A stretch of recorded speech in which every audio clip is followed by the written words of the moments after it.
Hola, sean todos bienvenidos a nuestro programa Ministerios de Fe. Quien les habla es el pastor Marcelo Carrelia.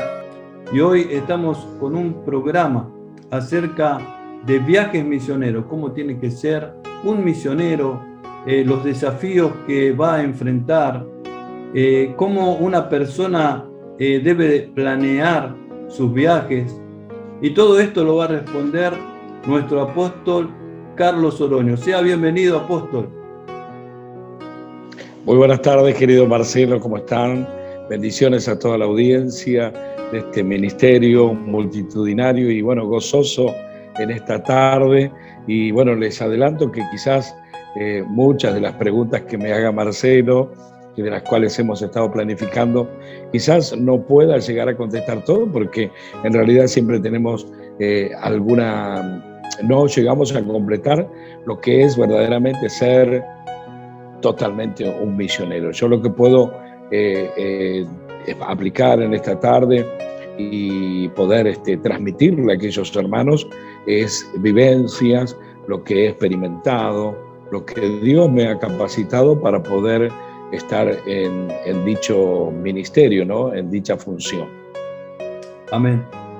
Muchas gracias por darnos este tiempo y muchas gracias por poder compartir su experiencia con nosotros, que a muchas personas les estará hablando para poder tener un mejor llamado, un mejor ministerio, poder desarrollarlo de la mejor manera. El Señor Jesús nos dice en San Marcos, capítulo 16, versículo 15, dice: id por todo el mundo y predicad el evangelio a toda criatura.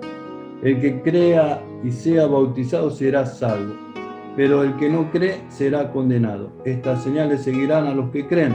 En mi nombre echarán fuera demonios, hablarán nuevas lenguas, tomarán serpiente en las manos y aunque beban cosas mortíferas no les hará daño. Sobre los enfermos pondrán las manos y sanarán. Esto yo sé que usted lo ha vivido. Esto es su llamado y el llamado de todo cristiano. Es una comisión de Jesús para todo aquel que en él cree. Uno se prepara en el seminario o en el seminario de la vida y comienza a predicar el evangelio y de repente se encuentra que está viajando y en ese viaje se encuentra con personas de otras culturas. ¿Cómo se tiene que mover usted ahí en esa cultura? ¿Cómo tiene que presentar el evangelio? Bueno, primeramente quiero aportar esto, querido Marcelo, en cuanto a lo que Dios va preparando en nuestro corazón, nuestra vida. Sí, sabes que cada uno de nosotros conformamos una familia. Muchas veces también la familia debe prepararse para que el varón de Dios o la mujer misionera tome esta función, ¿no? La de salir. Y una de las cosas que a mí Dios me respaldó en un primer momento fue con su palabra, ¿sí? Cuando yo sentí esta pasión de predicar la palabra de Dios, el evangelio, inmediatamente, como también dice la escritura, que el apóstol Pablo, una vez que fue liberado de esa ceguera y de haber estado varios días, inmediatamente él comenzó a dar testimonio. Bueno, esto es lo que me sucedió a mí. Y muchas veces nos encontramos con que, mucha gente dice, no es necesario ir tan lejos para predicar la palabra. Cerca nuestro tenemos una cantidad de almas que necesitan el mensaje del evangelio de nuestro Señor Jesucristo. Y es verdad, y es cierto. Bueno, pero lo que me sucedió a mí que yo comencé a predicar a todos a mi alrededor, tal es decir que en mi barrio hicimos campañas, en otros barrios diferentes, Claypole, Bursaco, Bernal, Quilmes, y lo que a mí me llevó es a que cada día Dios me daba testimonio de que donde yo iba, su palabra hacía que mucha gente se convirtiera al evangelio. Entonces pasó un tiempo, ya tuvimos nosotros no solamente la iglesia, sino una radio, y a través de esa radio Dios nos comenzó a hablar, principalmente a mi vida, y bueno, cuando hablo nos comenzó a hablar también, incluso a mi familia, ministros que estuvieron al lado mío, como podemos decir, mentores, gente experimentada, avanzada. Por eso yo siempre digo que Dios siempre me puso al lado de hombres de Dios como hoy yo estoy contigo, y que realmente es un privilegio saber del llamado que tú tienes, y de otros siervos, como me tocó vivir y experimentar, estar trabajando al lado de hombres como Jaime Van Puerta, Tito Di Rocco, bueno, un montón de gente, Benny Hinn, Gigi Ávila, hasta coordinar sus campañas, estar con más de 100 pastores en un mover, y juntar allí, por ejemplo, en el autódromo 120.000 personas. Eso ya fue dentro, digamos, de cuando ya estaba experimentado. Pero en el principio, cuando habíamos estado predicando en barrio, a una localidad, nos trasladamos, hicimos filiales, ya Dios nos comenzó a toda la familia a experimentar esto de conectarnos con mucha gente, gente que viajaba a la provincia, gente que viajaba al exterior, y bueno, y lo primero que confirmó mi llamado de predicar la palabra, como dice esta escritura, fue una invitación.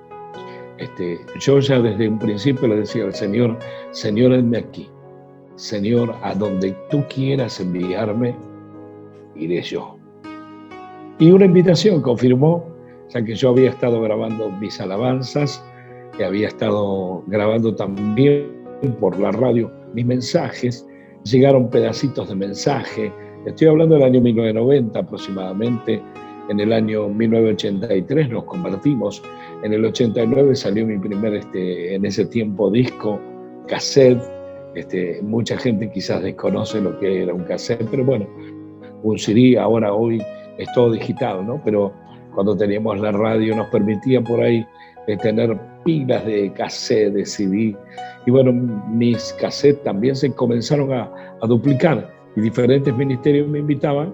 Y bueno, llevaban, algunos me bendecían dándome una ofrenda, otros me decían: hermano, ¿por qué no me da un cassette?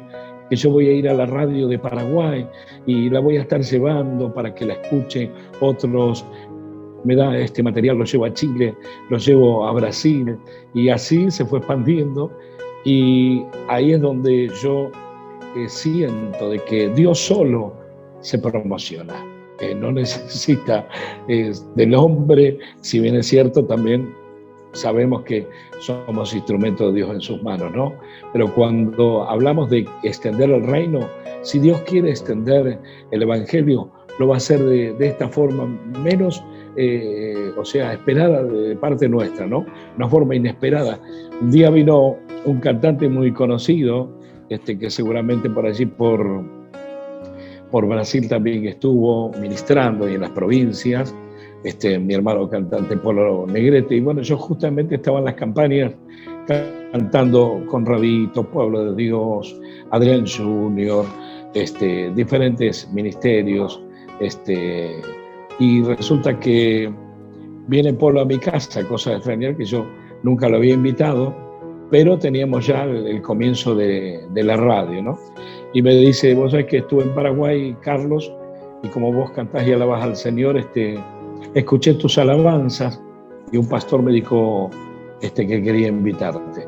Y allí nació el primer viaje misionero, en el cual, como yo abrí la Biblia en el micro, en ese tiempo viajábamos en micro a Paraguay, 20 horas, era un trecho bastante largo, y este pastor tuvo la deferencia de invitarme a mí, a mi esposa y a mi hijita Annie, que tenía poquitos años, 5 o 6 años.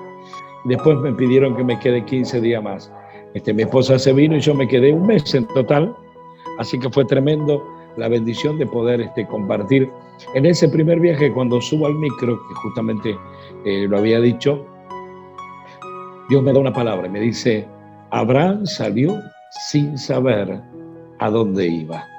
Y así es como es la vida del misionero. Muchas veces desconocemos a dónde nos dirigimos. Y bueno, tengo para contarte tantas cosas, querido Marcelo, pero sé que tenés algunas preguntas, y después yo voy a completar todo aquello que me preguntes.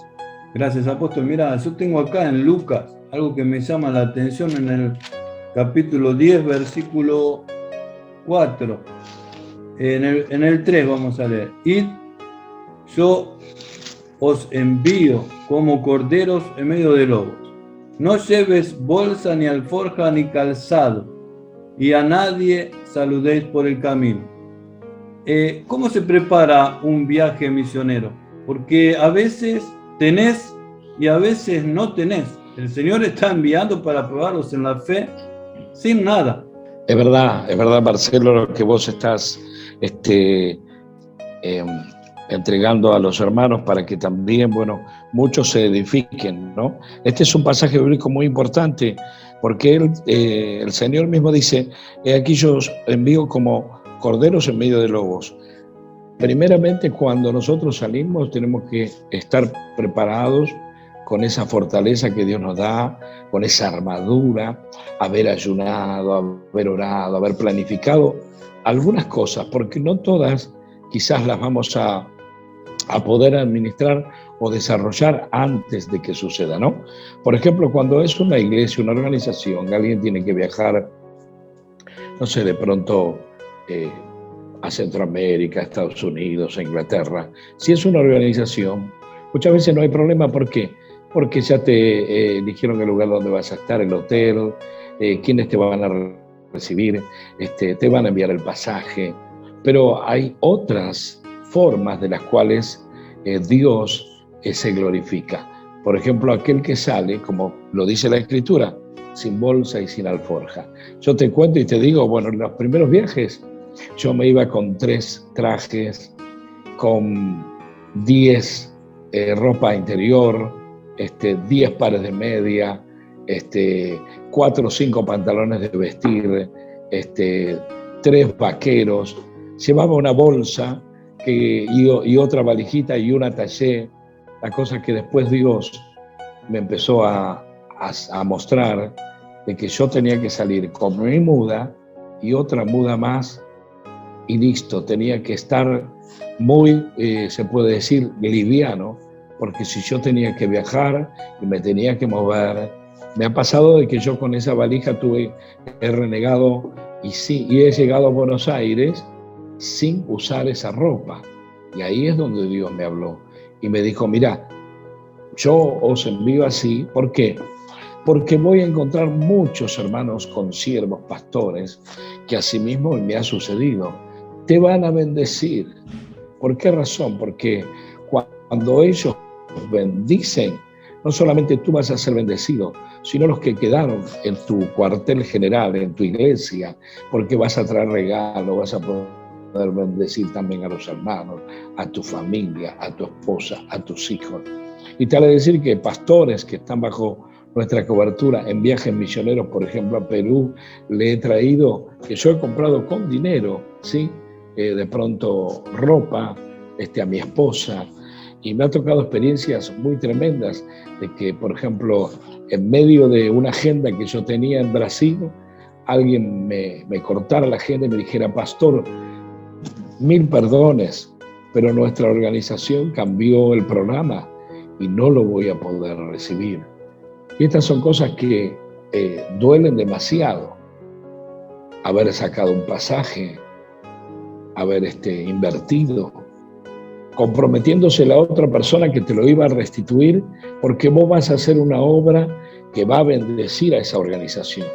Sin embargo, hay veces que la organización no se enteró totalmente. Fue ese pastor local que hizo una planificación y dijo, pastor, no se preocupe que nosotros vamos a pagar el pasaje, por ejemplo, en Brasil.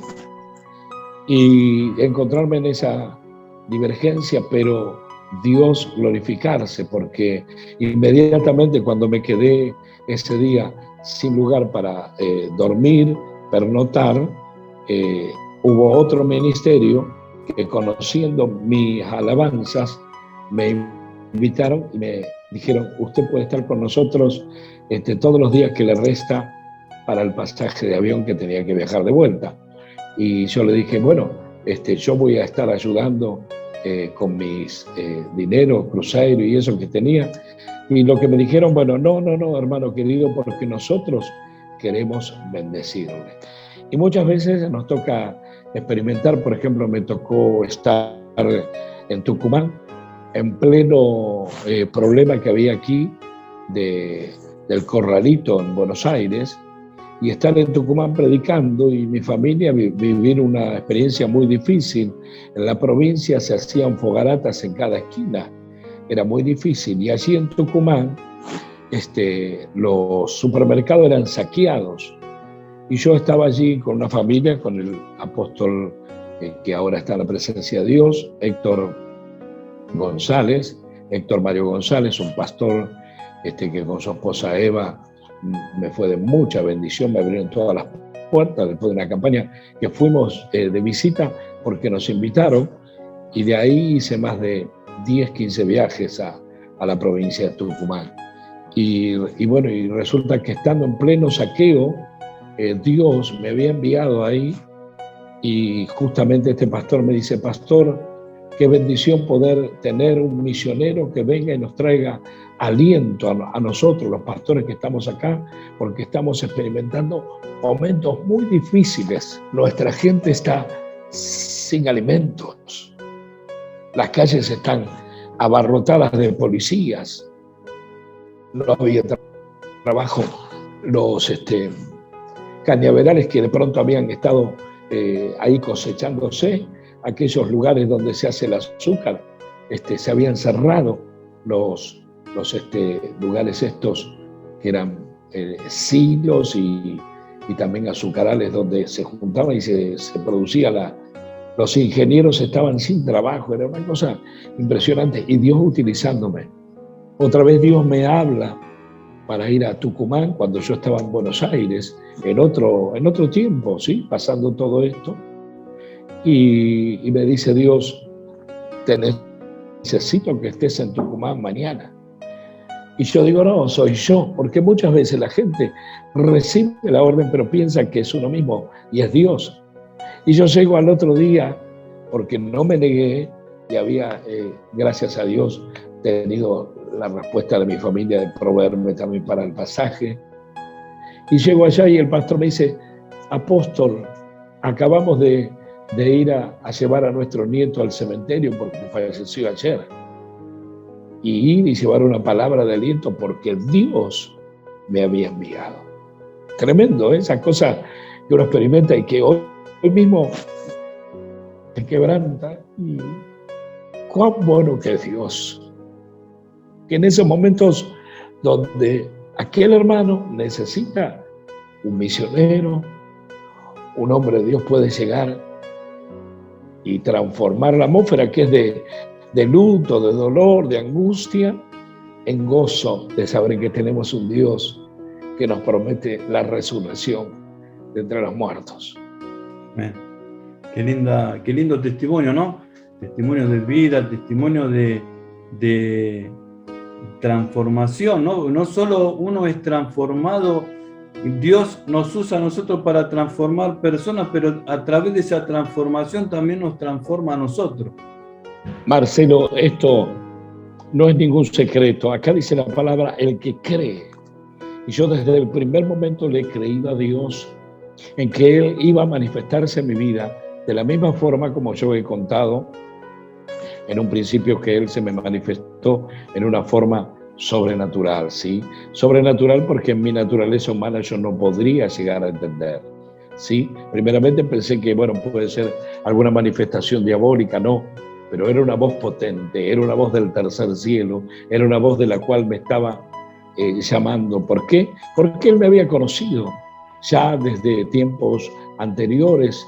Dice la Escritura que Él nos conoce desde antes de la fundación del mundo, mucho antes que, como dijo Jeremías, desde el vientre de tu madre te escogí. O sea que en el vientre Él ya nos escoge, pero desde antes de la fundación del mundo Él ya nos, y bueno, en todas estas vicisitudes, por ejemplo, vos me decís, ¿cómo puede ser un misionero tiene que afrontar dificultades? Y sí, un misionero tiene que presentarse como un buen soldado de Jesucristo y esperar la orden de su general, ¿sí? De su general del ejército. Mira, cuando yo estaba en Lima, Perú, me salió una invitación para ir a la selva, al Amazonas. Yo nunca había ido a la selva, a lo sumo había ido al Chaco paraguayo, al Chaco nuestro en el norte, pero nunca había ido a la selva. Y ni sabía que de Lima tenía que viajar 20 horas en micro, y era todo un lugar terrible porque es todo ripio, algunas partes sí hay asfalto, pero en otros lugares está ripio y asimismo está al borde de un monte alto, ¿sí? Que tienen alturas 1000 metros, 500, y abajo está el barranco donde cruza riachuelos, ¿sí? Y está un abismo, sería un precipicio de 50, 60, hasta 70, 80 metros, y no se zarandean así. Y bueno, yo no sabía todo eso. Pero una noche antes de viajar, una pastora, la pastora Lucy Martínez, que está allí con el ministerio en Chorrillos, en Lima, Perú, me dice: pastor, usted va a viajar allí, ¿le parece? Dice, mire que es bastante difícil, duro y es muy riesgoso. Y yo ya tenía el pasaje en la mano, y porque me lo había dado la persona que me había invitado y que me acompañaba también. Y le digo, amada, tengo el pasaje y yo sé que el Señor enviará a su ángel delante de mí.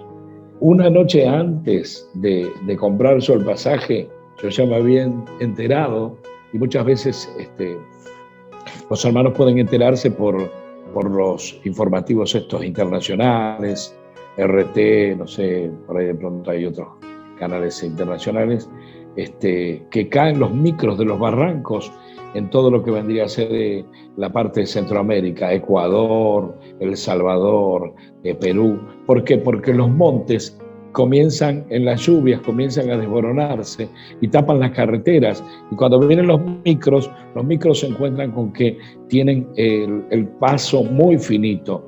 Y a veces vienen de frente también. Y se había desbarrancado micro y sea pastores que viajaban ahí arriba. Y bueno, yo me fui. Lo que yo no sabía tampoco que en ese tiempo también había focos de sendero luminoso todavía.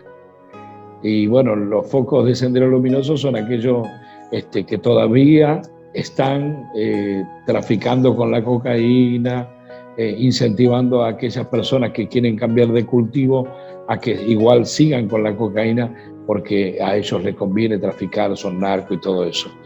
Pregunté cuando apenas salimos, comenzamos a entrar en la selva y veía, era impresionante, yo veía una palmera de 100 metros como una hormiguita a la distancia, era una cosa impresionante, y los barrancos, y pregunté, había unas edificaciones, y digo, ¿y esto?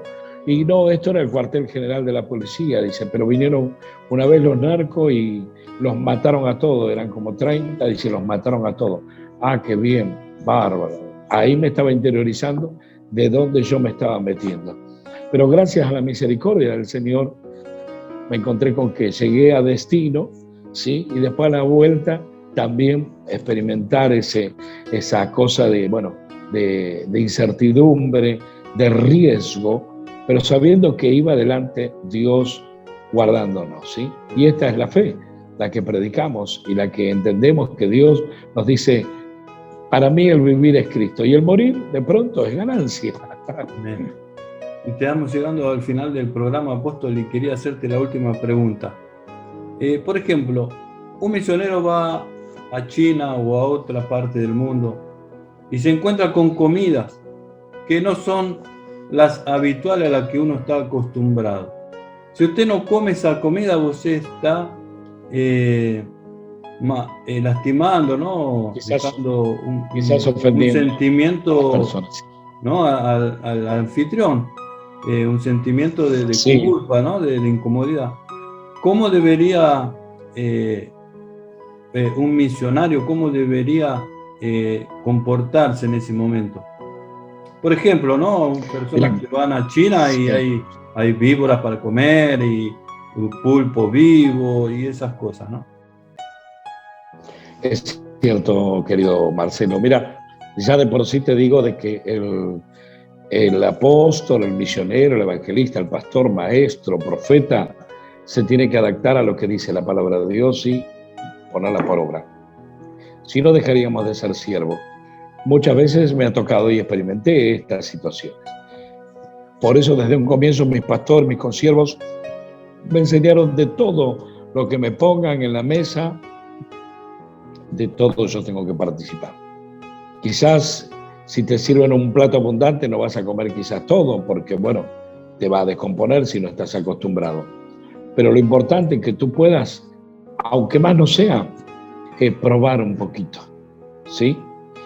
Por ejemplo, yo tengo por conocimiento que el caimán, el cocodrilo, en otros lados se le llama de otro nombre, ¿no?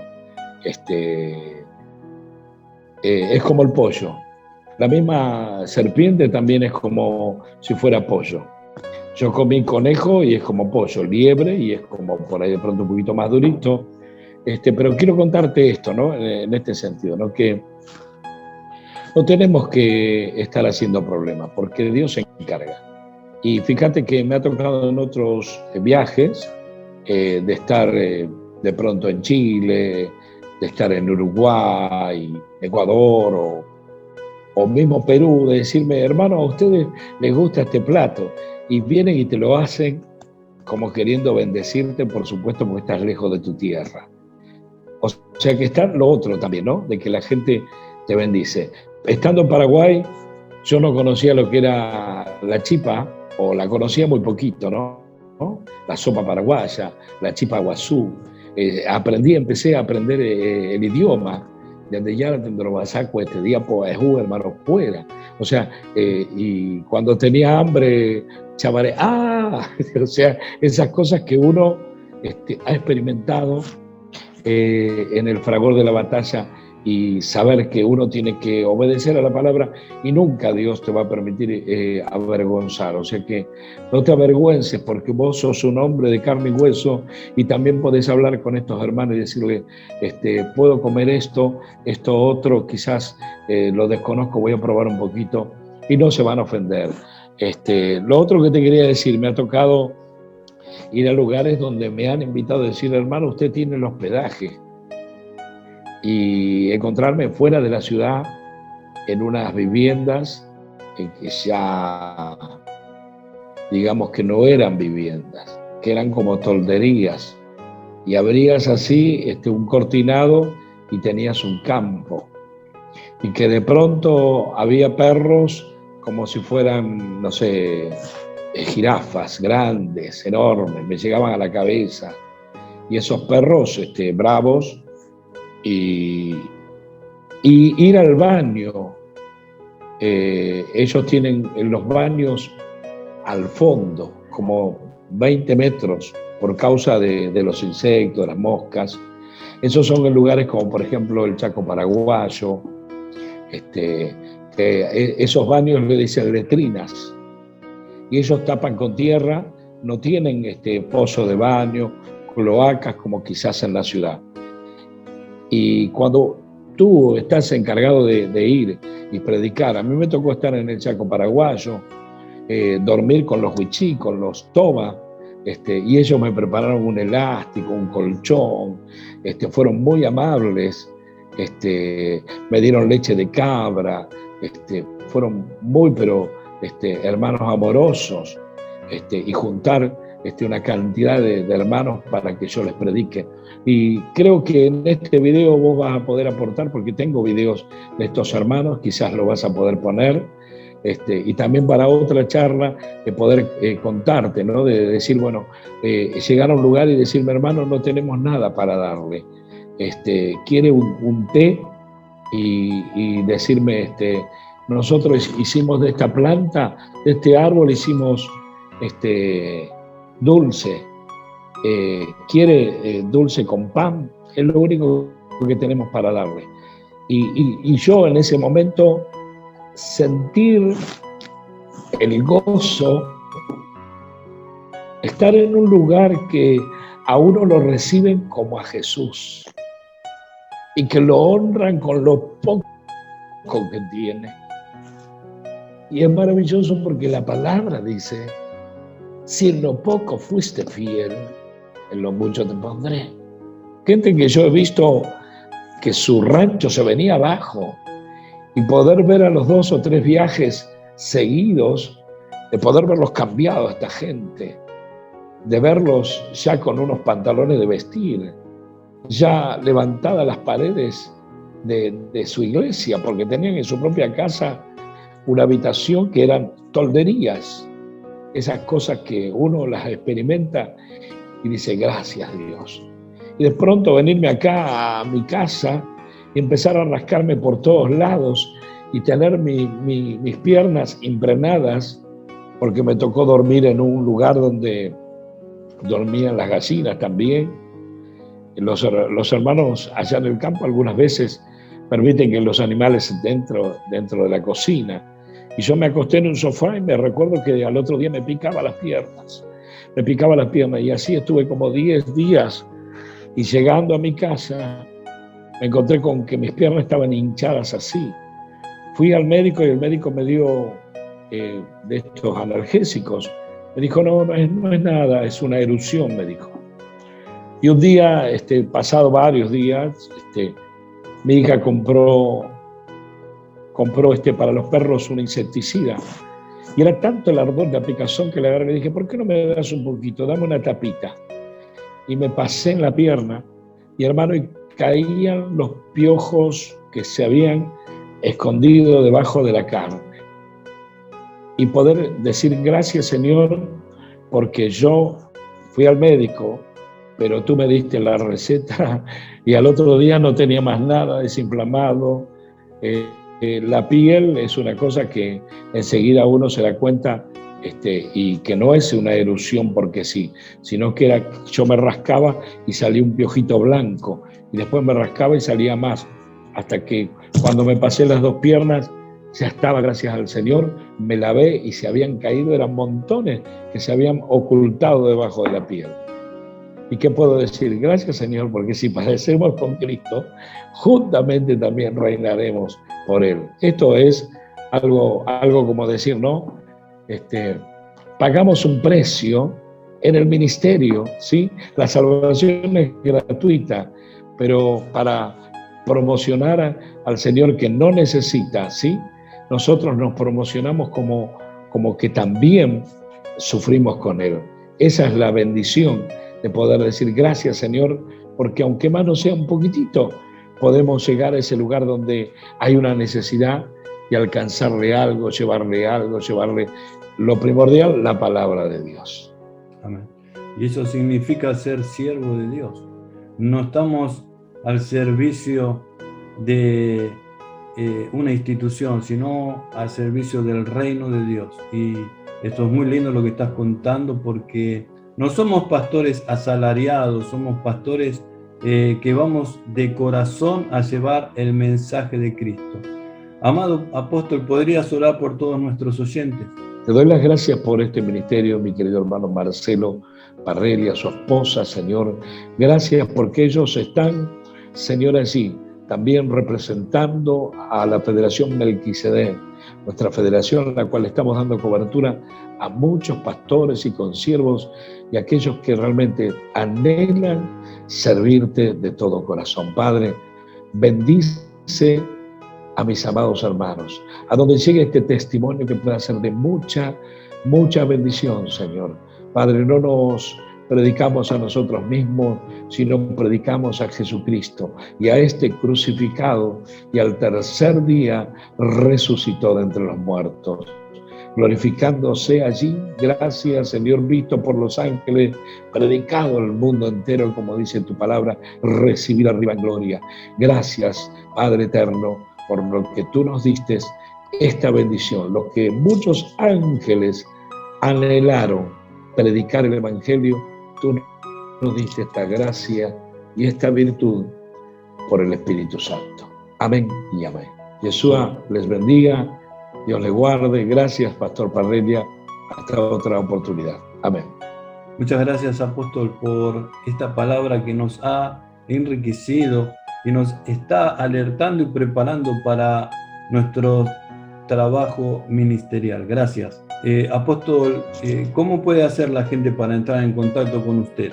Para aquellos amados hermanos que en cierta manera quieran comunicarse con nuestro ministerio, quieran invitarnos, ¿sí?, para poder estar allí predicando su palabra también en otros países, pueden estar marcando, ¿sí?, el 00, ¿sí?, el MAX 549 11 64 69 46 94. Carlos Oronio en el Facebook y también en el ministerio de Marcelo Parrilla se pueden comunicar y nuestro consiervo nos estará marcando las invitaciones. Shalom. Querido amigo, amiga, estamos llegando al final de este video. Quiero pedirte que te dejes usar por Dios y que compartas esta palabra para que muchas personas puedan ser bendecidos. Y quiero pedirte que te suscribas al canal y que puedas ser parte de esta gran familia donde este canal es un canal de iglesia. Es el canal donde muchas personas no pueden ir a la iglesia y están participando de una palabra de Dios, donde tu corazón es restaurado, es fortalecido y es consolado.